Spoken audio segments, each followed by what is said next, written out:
Ram Ram. Welcome to Bhojanalaya Tamil. இன்னைக்கு நம்ம போஜனாலயால பார்க்க போகிற ரெசிபி குட்டீஸ் எல்லாருக்கும் ரொம்ப பிடிச்ச வேஃபிள் ரெசிபி தான்.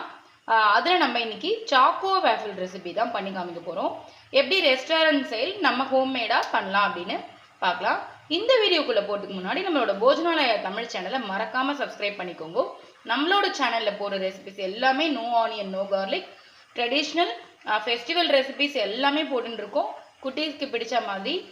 ஸோ எல்லாருமே விரும்பி சாப்பிட்ற மாதிரி எல்லா பண்டிகைகளுக்கும் போடுற ஐட்டம்ஸ் எல்லாமே நம்ம போட்டுருக்கோம். ஸோ இப்போ இது எப்படி பண்ணுறதுன்னு பார்க்கலாம். இப்போது நான் சாக்கோ வேஃபிள் பண்ணுறதுக்கு என்னெல்லாம் சிம்பிளான இன்க்ரீடியன்ட் தான், பட் ஈஸியாக ரொம்ப டேஸ்ட்டாக பண்ணிடலாம். ஸோ அதுக்கு ஒரு பேசன் எடுத்துகிட்டு இருக்கேன். அதில் இந்த மாதிரி ஒரு கப் எடுத்துக்கோங்க. கப் இல்லைன்னா பரவாயில்ல, ஒரு டம்ளரோ டபராவோ எது வேணாலும் எடுத்துக்கலாம். அதில் ஒரு கப்பு கோதுமை மாவு சேர்த்துக்கிறேன். அதுக்கப்புறம் ஸோ நான் கோதுமை மாவு எடுத்துகிட்டு இருக்கேன். உங்களுக்கு வேணுன்னா மைதா மாவு கூட எடுத்துக்கலாம். இதில் 2 tablespoon cocoa powder add பண்ணுறேன். நெக்ஸ்ட்டு எந்த கப்பால் கோதுமை மாவு எடுத்தோமோ அதே கப்பால் 1/2 கப்பு பவுடர் சுகர், அதாவது சர்க்கரையை பொடி பண்ணிட்டு எடுத்துட்டு இருக்கேன். இதில் 1/2 table spoon baking powder, 1/4 table spoon baking soda. இது ஆப்ஷனல் தான் பேக்கிங் சோடா, இல்லைன்னா நீங்கள் பேக்கிங் பவுடர் மட்டும் போட்டுக்கலாம். கொஞ்சமாக ஒரே ஒரு பிஞ்சு சால்ட்டு சேர்த்துக்கிறேன். ஃபஸ்ட்டு இது எல்லாத்தையும் நல்லா மிக்ஸ் பண்ணி விட்டுக்கலாம்.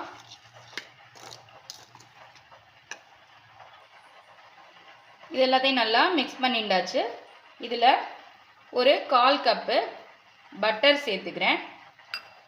பட்டர் மெல்ட் பண்ணிவிட்டு சேர்த்துக்கணும். அதையும் நல்லா மிக்ஸ் பண்ணிடுங்க. இதில்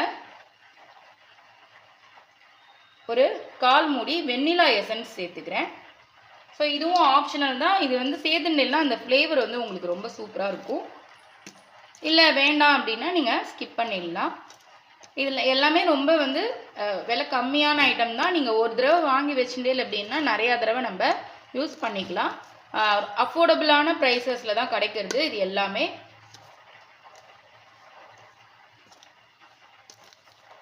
இப்போது ஒரு 1/2 கப்பு பால் சேர்த்துக்கிறேன்.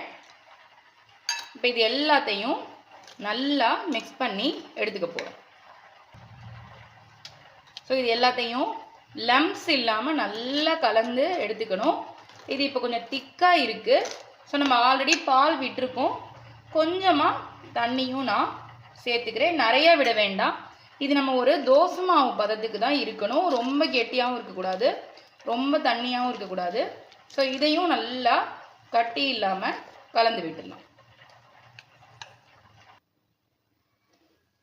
இதை இந்த அளவுக்கு நம்ம இந்த கன்சிஸ்டன்சிக்கு நல்லா கட்டி இல்லாமல் கலந்து எடுத்துக்கணும். அவ்வளோதான். ரொம்ப தண்ணியாகவும் இருக்கக்கூடாது, ரொம்ப கெட்டியமாகவும் இருக்கக்கூடாது. இந்த ஸ்டேஜில் இருந்ததுன்னா நமக்கு வேஃபிள் நல்லா வரும். இப்போ இந்த வேஃபிள் மேக்கரை நான் ஃபஸ்ட்டு ப்ரீ ஹீட் பண்ணிக்கிறேன். இதில் கொஞ்சமாக பட்டர் சேர்த்துக்கணும். பட்டரோ இல்லை நெய்யோ எது வேணாலும் சேர்த்துக்கலாம். அப்போ தான் நமக்கு இது ஒட்டாமல் வரும். ஃபஸ்ட்டு கொஞ்சமாக பட்டர் விட்டு ப்ரீ ஹீட் பண்ணிக்கலாம். ப்ரீ ஹீட் ஆகட்டும், நான் இப்போ உங்களுக்கு விட்டு காமிக்கிறேன். இப்போது இது ப்ரீ ஹீட் ஆகிடுத்து. இதில் இந்த மாவை கொஞ்சமாக இந்த மாதிரி எடுத்து விட்டுன்ட்டு இதை நம்ம அப்படியே க்ளோஸ் பண்ண வேண்டியதான். இப்போ இதை நான் க்ளோஸ் பண்ணிட்டேன். இதில் ஒரு லாக் இருக்குது, நான் அதை போட்டுடுறேன். 2 நிமிஷம் கழிச்சு நம்ம இதை பார்க்கலாம். இப்போ பார்த்தீங்கன்னா இது வெந்துட்டான். நம்ம திறந்து பார்க்கலாம். சூப்பராக வெந்திருக்கு. இதை நம்ம அப்படியே எடுத்து ஒரு பிளேட்டில் கவுத்து போட்டோம் அப்படின்னா சூப்பராக நமக்கு கிடச்சிரும். கரண்டியோ ஸ்பூனோ எதுவுமே யூஸ் பண்ண வேண்டாம். அப்படியே ஒரு பிளேட்டில் வச்சு அப்படியே நம்ம திருப்பினோம் அப்படின்னா அழகான நமக்கு வேஃபிள் கிடச்சிரும். இப்போது இதில் திரும்பவும் கொஞ்சம் பட்டர் அப்ளை பண்ணிட்டு மாவை எடுத்து இதே மாதிரியே விட்டுக்கலாம்.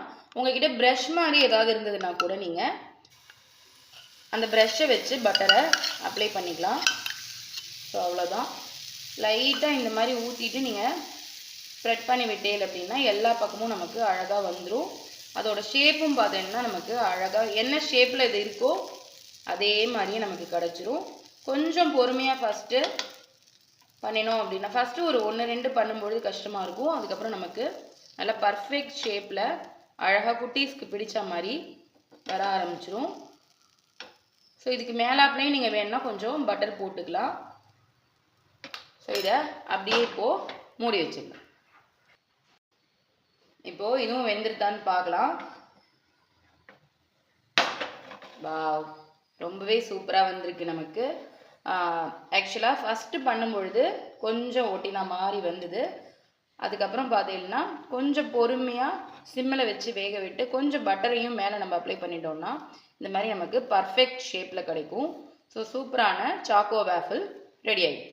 சூப்பரான சாக்கோ வேஃபில் ரெசிபி ரெடி ஆகிடுது. எவ்வளோ பர்ஃபெக்ட் ஷேப்பில் நமக்கு கிடச்சிருக்குன்னு பாருங்க. இது ரொம்பவே ஒரு ஈஸியான ரெசிபி தான். நம்ம வந்து இப்போது கோதுமை மாவு வச்சு நான் உங்களுக்கு பண்ணி காமிச்சிருக்கேன். நீங்கள் வேணும்னா மைதா மாவு கூட யூஸ் பண்ணிக்கலாம். நான் அந்த மாதிரி நிறையான ஹெல்த்தியான வேஃபில் ரெசிபீஸ்லாம் கூட பண்ணலாம். நான் உங்களுக்கு அப்புறமா பண்ணி காமிக்கிறேன்.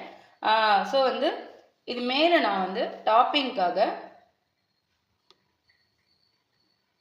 சாக்லேட் சிரப் மட்டும்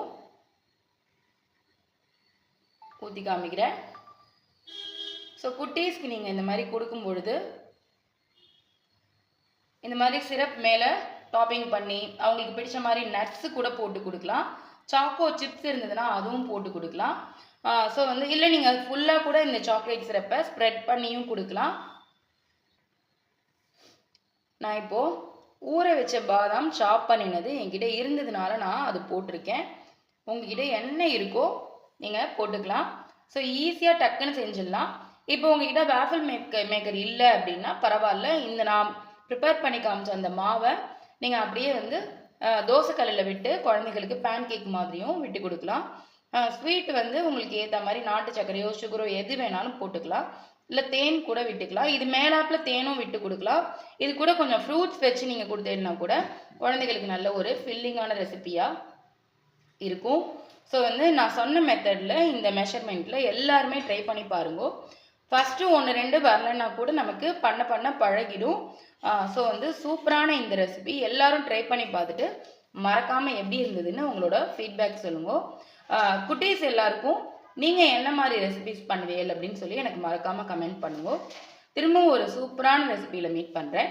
தேங்க்யூ. ராம் ராம்.